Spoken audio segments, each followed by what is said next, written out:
नमस्कार, आप सुन रहे हैं आकाशवाणी ईटानगर और अरुण एफएम 103.1 मेगाहर्ट्ज। मैं हूं आपके रेडियो साथी गैर अतर। श्रोताओं, आज के दिन यानी 4 फरवरी पूरा विश्व कैंसर रोग से एक साथ लड़ने के लिए और कैंसर के प्रति लोगों में जागरूकता फैलाने के लिए वर्ल्ड कैंसर डे मना रहे हैं। सभी को विश्व कैंसर डे के मौके पर आकाशवाणी की ओर से शुभकामनाएं कि इस बीमारी के बारे में आप जानें, हर कोई इससे बचे और इससे पीड़ित लोगों का साहस और सहारा बने। श्रोताओं, आज वर्ल्ड कैंसर डे है तो जाहिर सी बात है कि हम इस कार्यक्रम में कैंसर से जुड़ी बातचीत ही करेंगे, जिसके लिए स्टूडियो में आमंत्रित है doctor Sam Shering, state nodal officer cancer control programme, साथ ही आप टर्शियरी कैंसर सेंटर ट्रिम्स के इंचार्ज भी है। सर, आपका स्वागत है स्टूडियो में। Thank you ma'am.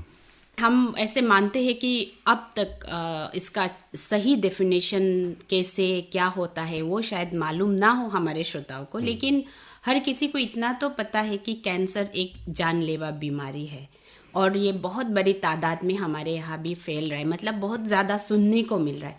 तो हम सबसे पहले यही चाहेंगे कि आप कैंसर क्या है, ये कैसे होता है, इस बारे में हमारे श्रोताओं को बताएं। सभी श्रोताओं को नमस्कार।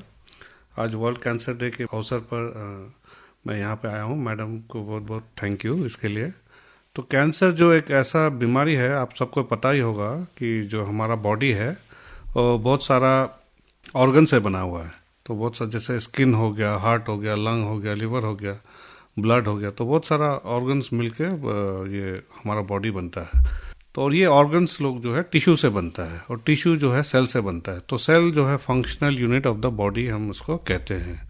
यूजुअली सेल नॉर्मली ग्रो करता है, डिवाइड करता है, उसके बाद डेथ होता है। लेकिन कैंसर में ये जो रेगुलेटेड एक मैकेनिज्म होता है सेल ग्रो होने का, वो खत्म हो जाता है। तो ये सेल्स जो है यूजुअली 1 से 2 बनना होता है, तो 1 से 4, 16 ऐसा करके बन जाते हैं। रैपिडली मल्टीप्लाई होता है और पूरा other parts of the body में भी फैल जाता है और उसके बाद वहाँ का जितना भी ऑर्गन्स है उसको डिस्ट्रॉय कर देता है। तो इसलिए ये एक घातक बीमारी इसको माना जाता है। तो अगर इसको हम जल्दी डिटेक्ट करते हैं तो इतना ये जानलेवा नहीं होता है, ये इलाज कर सकते हैं इनका। तो वर्ल्ड कैंसर डे इसीलिए ऑब्जर्व किया जाता है ताकि ये कैंसर से रिलेटेड जितना अवेयरनेस है हम फैला सके और क्या क्या कारणों से कैंसर होता है उसको बता सके और कैसे इसको प्रिवेंट किया जा सकता है, वो सब के लिए है जी। तो हम इन सभी पर एक एक करके चर्चा करना चाहेंगे। तो सबसे पहले तो हम अरुणाचल प्रदेश की जो स्थिति है वो जानना चाहेंगे कि किस तरह के कैंसर यहाँ सबसे ज़्यादा देखने को मिलता है, और हम ये भी चाहेंगे कि क्यों ये कैंसर ज़्यादा देखने को मिलता है। हम जब अरुणाचल की बात करते हैं तो यहाँ में जो पैटर्न है कैंसर का वो काफ़ी अलग है बाकी राज्यों से। स्पेशली जो मेनलैंड है वहाँ से काफ़ी अलग है यहाँ का पैटर्न। यहाँ की बात करें तो यहाँ में स्टमक, जिसको लेमैन में पेट कहते हैं, जहाँ खाना जाके जमा होता है, स्टमक कैंसर, लिवर कैंसर बहुत कॉमन है। और ये पुरुष और महिलाओं दोनों में कॉमन है। और महिलाओं में ब्रेस्ट और सर्वाइकल कैंसर भी बहुत कॉमन है। तो ये 4 कैंसर जो है यहाँ में काफ़ी कॉमन है। तो इसका कारण ये हो सकता है कि जो स्टमक कैंसर है वो हमारा डाइटरी हैबिट्स का ऊपर बहुत डिपेंड करता है। तो हमारा जो खाने पीने की जो हैबिट है और जो हमारा ट्राइबल जो फूड कल्चर है वो थोड़ा सा मतलब अनहेल्दी है। जैसे हम लोग बहुत सारा smoked meat, smoked fish item वगैरह खाते हैं, तो उसमें काफ़ी सारा कार्सिनोजेंस होता है जो कैंसर कॉजिंग एजेंट जिसको हम कहते हैं। और कैंसर जो है एक कारण से नहीं होता है, मल्टी फैक्टोरियल कारण है इसका। तो हर चीज़ से लिंक्ड होता है। तो एक जैसे आपका मैंने बताया डाइट हो गया, एक इवन आपका एनवायरनमेंट भी हो सकता है, पोल्यूशन वगैरह। और उसके बाद अगर हेल्दी फूड हैबिट नहीं है आपका, ये स्मोक्ड, प्रिजर्व्ड और ये रेड मीट वगैरह एक्सेसिवली अगर खाते हैं तो चांसेस रहता है होने का।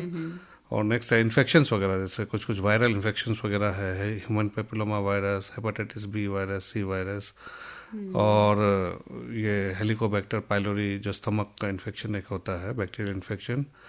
और सिस्टोसोमियासिस, काफ़ी सारा इन्फेक्शन है जिससे कैंसर का रिस्क बढ़ जाता है। तो अभी इन्फेक्शन जो है एक मेजर कॉज बन के अभी आ रहा है इस समय में, स्टमक कैंसर के लिए, स्टमक कैंसर के लिए भी और बाकी कई कैंसर्स के लिए भी, स्पेशली जैसे लिवर कैंसर हो गया तो लिवर हेपेटाइटिस बी और सी वायरस से काफ़ी होता है, कॉमन है। और जैसे महिलाओं में जैसे सर्वाइकल कैंसर आपने सुना होगा, तो वो भी ह्यूमन पैपिलोमा वायरस का वजह से होता है मेनली। तो इन्फेक्शंस है। और हमारे यहाँ पे अभी सेडेंटरी लाइफ स्टाइल हम लोग बहुत यूज़ करते हैं, मतलब एक्सरसाइज वगैरह नहीं है। हाँ। तो हाँ, और जंक फूड वगैरह बहुत एक्सेसिव कंजम्पशन होता है। तो जो बाकी नॉन कम्युनिकेबल डिजीजेस है तो उनका जो रिस्क फैक्टर्स है कैंसर के लिए भी सेम रहता है। और सेकंड थिंग है टोबैको और अल्कोहल कंजम्पशन भी बहुत ज़्यादा है हमारे यहाँ पे। तो टोबैको एक कैंसर का एक नोन कारण है, सभी को पता है। और अल्कोहल भी काफ़ी कॉमन है, तो अल्कोहल से भी अराउंड 7 to 10% ऑफ कैंसर्स होता है। और जैसे और यहाँ पे तो लकी है कि फैक्ट्रीज वगैरह इंडस्ट्रीज ये सब नहीं है, तो सब भी ये होता है। और अभी एक और जैसे पेस्टिसाइड्स का भी एक अभी शुरू हो रहा है कि जो जैसे वेजिटेबल्स वगैरह में आपका वो सब में बहुत सारा आजकल पेस्टिसाइड्स यूज होता है, तो वो भी एक खराब चीज है, कैंसर होने का चांसेस रहता है। तो मेरा तो हमेशा एडवाइस रहता है कि खुद अपना एक किचन गार्डन वगैरह बना के सेफ रहता है। ऑर्गेनिक आप खाएं तो ज़्यादा हेल्दी रहता है। नहीं, लेकिन आजकल गांव में भी बहुत सारे लोग इसका पेस्टिसाइड्स का इस्तेमाल करते हैं ना। जी। तो जैसे कि कहा जाता है कि पेस्टिसाइड्स आप आज लगाते हैं तो बहुत साल तक रहता है और बहुत डिस्टेंस तक मिट्टी में चला जाता है, ये कहते हैं ना। तो आजकल गांव में भी ये प्रैक्टिस बहुत कॉमन हो गया है।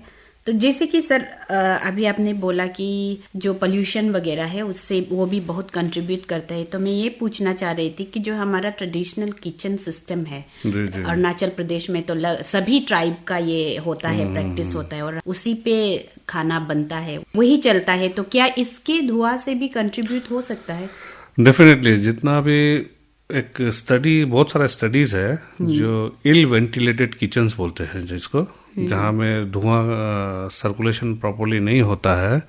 और धुआं अगर आप ज़्यादा इनहेल कर रहे हैं, डेली इनहेल कर रहे हैं, तो जब जमा होकर काफ़ी हो जाएगा तो बहुत स्पेशली लंग्स और ये उसके लिए बहुत हानिकारक होता है। तो लंग कैंसर वगैरह होने का, बाकी कैंसर्स होने का भी बहुत चांसेस रहता है उसमें।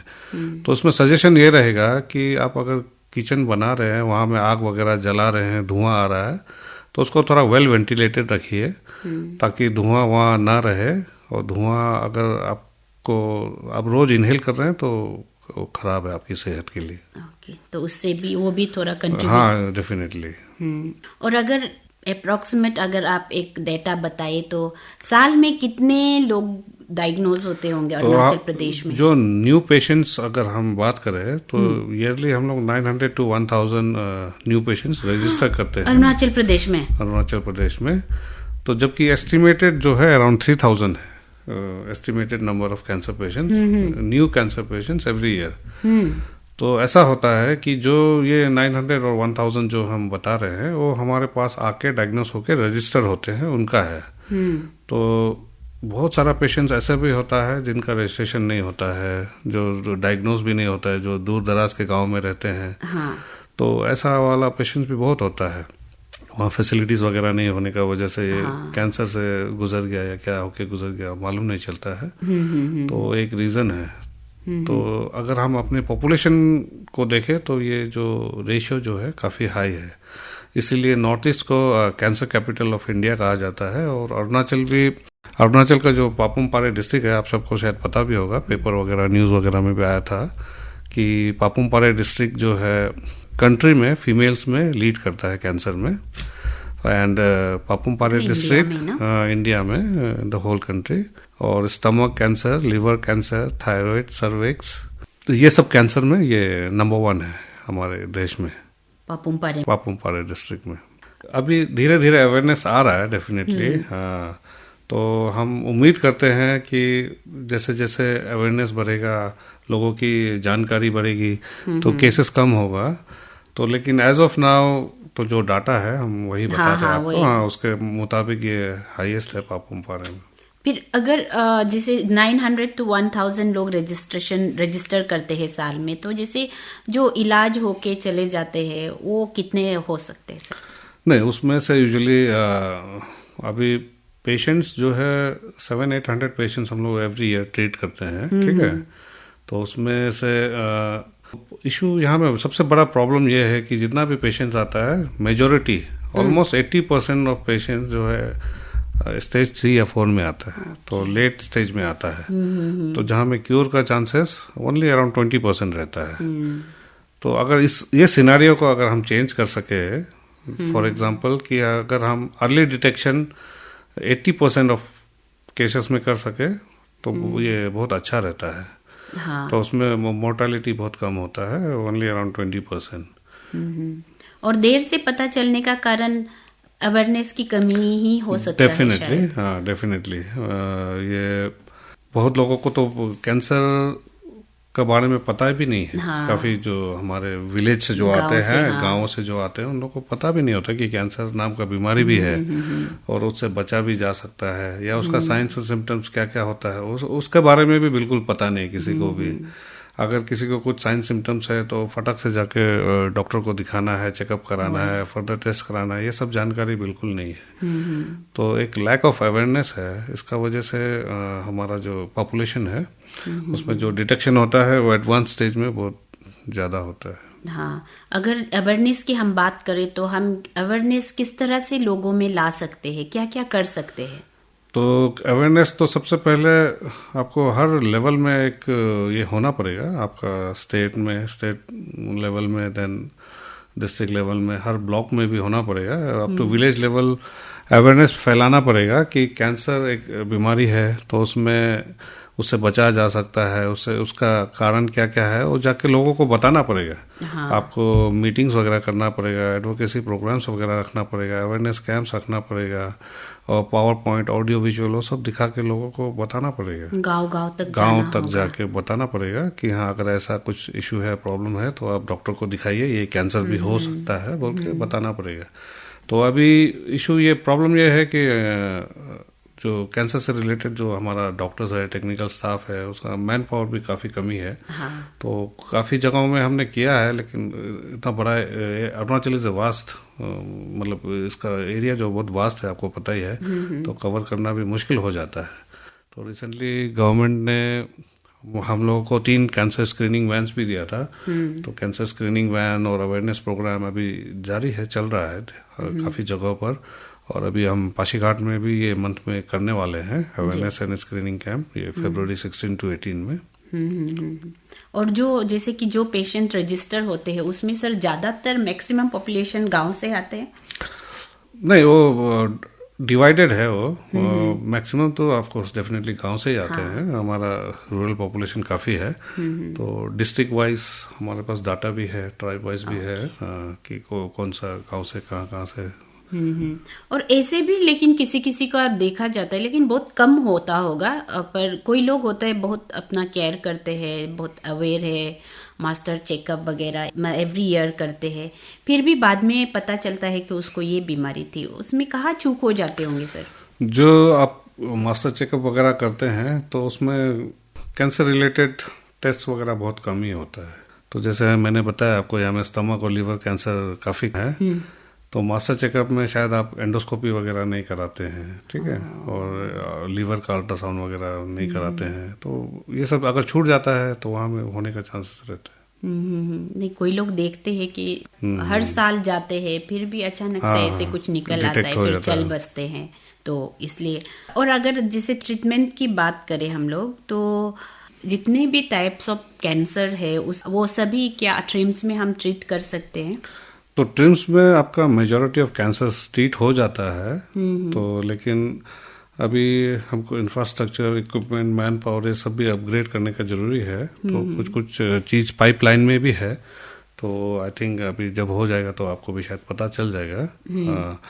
तो डेफिनेटली, और एक कैंसर हॉस्पिटल में सब कुछ ट्रीट कर पाना भी बहुत मुश्किल है। तो लेकिन मैं वही कहता हूँ कि मेजॉरिटी ऑफ जो कैंसर्स है वहाँ में ट्रीटमेंट हो जाता है, और जो कॉमन कैंसर्स है उसका हो जाता है जी। क्योंकि ये ट्रीटमेंट सबको पता है बहुत महंगा है कैंसर का ट्रीटमेंट। अगर यहाँ हो जाता है तो बहुत अच्छा है, क्योंकि बाहर आप दवाई का भी खर्चा करो और बैठने का रहने का भी खर्चा करो, खाने पीने का खर्चा करो। तो ऐसे महंगाई में जैसे कि हमको पता है कि गवर्नमेंट से भी कुछ हम लोगों को मदद मिलती है, तो इस बारे में आपसे जानना चाहूंगी सर। गवर्नमेंट ने कैंसर को काफी ध्यान दिया है। मैं कहूँगा जैसे हमारा chief ministers free cancer chemotherapy है, एक ऐसा स्कीम है जिसमें हम कैंसर पेशेंट्स को फ्री में दवाई देते हैं जी, अप टू ₹5 लाख पर patient per annum. Chemotherapy medicine जो काफी महंगा होता है वो जिसको बहुत लोग अफोर्ड नहीं कर पाते हैं। तो पहले जब ये स्कीम नहीं था उस समय में तो बहुत प्रॉब्लम होता था पेशेंट्स को दवा खरीदने में। तो 2017 से जब ये स्कीम लॉन्च हुआ है तब से पेशेंट किसी को भी अभी तक इशू नहीं हुआ है, प्रॉब्लम नहीं हुआ है। तो इसमें अभी तक हमने 4200 प्लस पेशेंट्स को बेनिफिट दे चुका है अभी तक। और दूसरी ओर जैसे CMI है हमारा चीफ मिनिस्टर आरोग्य अरुणाचल योजना, उसमें भी प्रोविजन है जो कैंसर सर्जरीज और रेडिएशन थेरेपी जो लगता है पेशेंट को उसके लिए उसमें भी कैशलेस ट्रीटमेंट हो जाता है। और इसमें बहुत सारा हॉस्पिटल्स जो बाहर में रिनोन हॉस्पिटल्स वगैरह भी एम्पैनल्ड है इसमें, ठीक है। और नेक्स्ट जैसे CM रिलीफ फंड है और कुछ सोर्सेस वगैरह है, वहाँ से भी पेशेंट्स लोग को काफी मदद मिलता है। ये जो कीमोथेरेपी उसका बाद CMA से जो मिलता है, ये जो पेशेंट रजिस्टर्ड है उन लोगों को वहीं पे आप लोग ही गाइड करते होंगे ना सर? जी। या फिर अलग से कुछ फॉर्म फिलअप करना है, ये जगह जाना है? प्रोसीजर बहुत सिंपल रखा हुआ है सो दैट कंप्लायंस ज्यादा हो। तो जैसे आपका CM free cancer chemotherapy scheme है, उसमें आपको अपना ST सर्टिफिकेट, आधार कार्ड, 2 फोटो और मेडिकल रिपोर्ट लेके आना है। जिस दिन आप आएंगे उसी दिन रजिस्टर हो जाएगा और उसी दिन आपको दवाई मिल जाएगा। गवर्नमेंट की तरफ से ऐसे अगर मदद मिलती है तो वो तो हमें लेना ही चाहिए, लेकिन प्रिवेंटिव मेजर्स के तौर पे हम क्या क्या कर सकते हैं? तो कैंसर में कहते हैं कि ऑलमोस्ट 60% ऑफ कैंसर जो है प्रिवेंटेबल है। अगर आप 60 to 70%, तो ये शायद बहुत लोगों को पता नहीं होगा कि कैंसर भी प्रिवेंटेबल है। तो उसमें ध्यान ये रखना है सबसे पहले अपना जो डाइटरी हैबिट है उसको प्रॉपर करना है, एक बैलेंस डाइट लेना है। एक्सेसिव मीट वगैरह को नहीं खाना है, स्पेशली रेड मीट को आप लेने से भी ओकेजनली लीजिए। और उसके बाद plenty of green leafy vegetables, vitamin, fruits वगैरह आपका डाइट में होना है। पानी अच्छा से पीना है, प्रॉपरली पीना है। तो ये एक हो गया डाइट, आपका बैलेंस डाइट। उसमें आप जितना हो सके स्मोक्ड और ये रोस्टेड, ये सब फर्मेंटेड और प्रिजर्व्ड फूड आइटम्स जो भी आता है उसको आप अवॉइड कीजिए, तो एक एडवाइस रहेगा। और सेकेंड थिंग, आप टोबैको और अल्कोहल जो कि अराउंड 40 to 50% ऑफ कैंसर्स को कॉज करता है, उसको आप अवॉइड कीजिए, उसको ना करें। और थर्ड थिंग है, आप अपना एक फिजिकल एक्टिविटी हमेशा मेंटेन कीजिए। फिजिकल एक्टिविटी, एक proper body weight, balance body weight एक प्रॉपर मेंटेन करना बहुत ज़रूरी है। और नेक्स्ट है इन्फेक्शंस वगैरह, जैसे अभी हेपेटाइटिस B उनका वैक्सीन वगैरह आप लेके रखें। और जैसे अभी ह्यूमन पेपिलोमा वायरस का वैक्सीन भी अवेलेबल है मार्केट में, अभी शायद ये रूटीन इम्यूनाइजेशन में भी आने का चांसेस है। तो इसको भी लेना चाहिए एंड देन लेके रखना चाहिए। और बाकी अगर कुछ इन्फेक्शंस है तो उसको भी ट्रीटमेंट करके रखना चाहिए। और अगर कोई इंडस्ट्रीज में कहीं कुछ काम करता है तो प्रोटेक्टिव मेजर्स वगैरह यूज़ कीजिए, जहाँ केमिकल्स वगैरह ये सब रेडिएशन वगैरह चांसेस रहता है होने का, उसमें यूज़ करना है। तो अगर इन सब बातों का ध्यान रखेंगे तो आप मैक्सिमम जो है मेजॉरिटी ऑफ आदमी है वो हेल्दी रहेंगे और कैंसर होने का चांसेस कम रहेगा। और प्रिवेंटिव मेजर्स में आपने जितना भी बोला, अगर हम देखा जाए तो जो लाइफस्टाइल है वो उसका जस्ट उल्टा चल रहा है फिलहाल। जहाँ तक हम ईटानगर की बात करें तो आपका प्रिजर्व फूड, फास्ट फूड और रोड साइड पे जो भी रोस्टिंग वगैरह चलता है, और स्मोक फूड भी बहुत खाते हैं ट्राइबल। वही। और पैदल चलना तो लगभग खत्म ही हो गया है। मतलब सभी के पास गाड़ियां हैं और जिसके पास नहीं है वो भी चलने को तैयार नहीं है। तो लाइफस्टाइल मेजर्स से बहुत उल्टा हो गया है। तो वही कि अवेयर होना पड़ेगा कि खुद को बचाने के लिए कुछ तो करना पड़ेगा। तो हम आशा करते हैं हमारे श्रोता जो हमें सुन रहे हैं वो भी थोड़ा बहुत अपने लिए जरूर करेंगे। तो जैसे कि इस बार वर्ल्ड कैंसर डे का सर थीम है क्लोज द केयर गैप।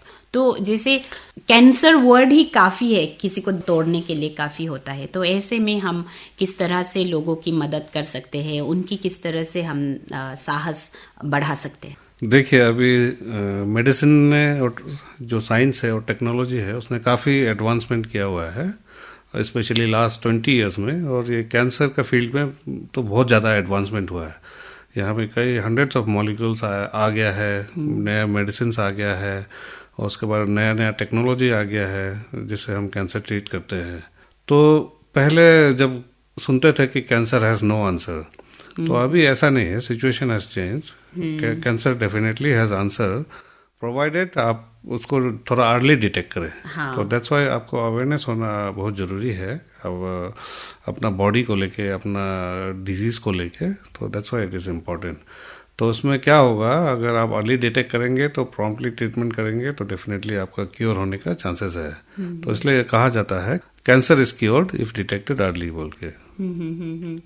और जो हमारा जो ड्यूटी रहता है, एक फ्रेंड, फैमिली, एक रिलेटिव होने का एक जो ड्यूटी रहता है, हम किस तरह से उसको सपोर्ट कर सकते हैं? डेफिनेटली जो अभी जैसे आपने बताया थीम भी है इस बार का कि क्लोज द केयर गैप। तो वो मेनली फोकस रहेगा गवर्नमेंट का कि जो भी गैप्स है कैंसर ट्रीटमेंट में, कैंसर मैनेजमेंट में, केयर गिविंग में, वो गवर्नमेंट का एक रिस्पॉन्सिबिलिटी रहता है कि हाँ ये सुविधाएं उपलब्ध कराए। लेकिन साथ साथ जैसे आपने बोला कि फैमिलीज, फ्रेंड्स, ये सब इनका भी बहुत बड़ा एक योगदान होता है। हाँ। जब भी कोई डिटेक्शन होता है कैंसर से तो वो साइकोलॉजिकली और मेंटली उसको बहुत ये इफेक्ट होता है। तो उस समय में आपका फैमिली और फ्रेंड्स ही रहता है जो उसको हिम्मत दे सकता है। डेफिनेटली डॉक्टर्स रहेंगे, काउंसलर्स वगैरह रहेंगे, उसको काउंसलिंग देंगे, लेकिन फ्रेंड्स एंड फैमिली का जो सपोर्ट और जो उनका इंकरेजमेंट होता है वो दूसरा को मैच नहीं कर पाएंगे। और ट्रीटमेंट में भी उनका ही सपोर्ट होना पड़ता है हर जगह में, इवन आपका खाने पीने में से लेके हर चीज़ में, इधर उधर जाने का, आने का, देखने का, केयर करने का। तो उनका फैमिलीज और जो फ्रेंड्स है उनका बहुत बड़ा योगदान रहता है।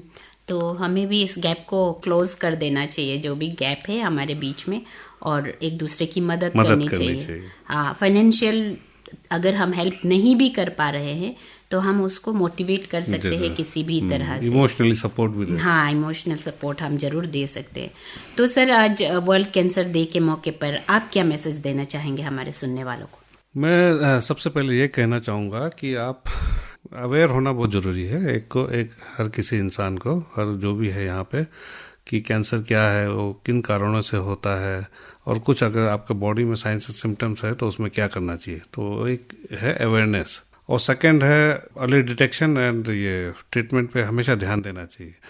हम लोगों ने बहुत सारा नोटिस भी किया हुआ है, हमारा हॉस्पिटल में कोई डिटेक्ट होके आता है तो फिर वो कहीं में क्वैक के पास चला जाता है, कुछ मेडिसिन वगैरह अनसाइंटिफिक वे ऑफ ट्रीटमेंट को बहुत बढ़ावा देता है कोई। वो सब नहीं करना चाहिए। जो साइंटिफिक और एविडेंस बेस्ड मेडिसिन जिसको हम कहते हैं उसको यूज़ करना चाहिए।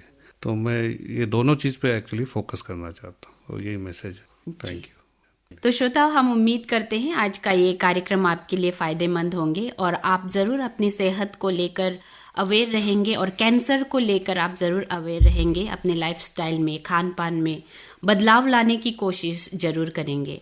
और इसी उम्मीद के साथ आप सभी श्रोताओं से लेती हूँ विदा। जाते जाते आपको बता दूं कि आज वर्ल्ड कैंसर डे के मौके पर हमारे स्टूडियो में कैंसर से जुड़ी बातों के लिए हमारे साथ जुड़े थे doctor Sam Shering, state nodal officer, cancer control programme, साथ ही आप टर्शरी कैंसर सेंटर ट्रिम्स के इंचार्ज भी है। सर, आपका बहुत बहुत धन्यवाद हमारे स्टूडियो में आने के लिए, हमें समय देने के लिए। Thank you ma'am, thank you. तो चलिए, इसी उम्मीद के साथ आप सभी श्रोताओं से लेती हूँ विदा। सुनते रहिए आकाशवाणी ईटानगर और अरुण FM 103.1 मेगाहर्ट्ज। नमस्कार।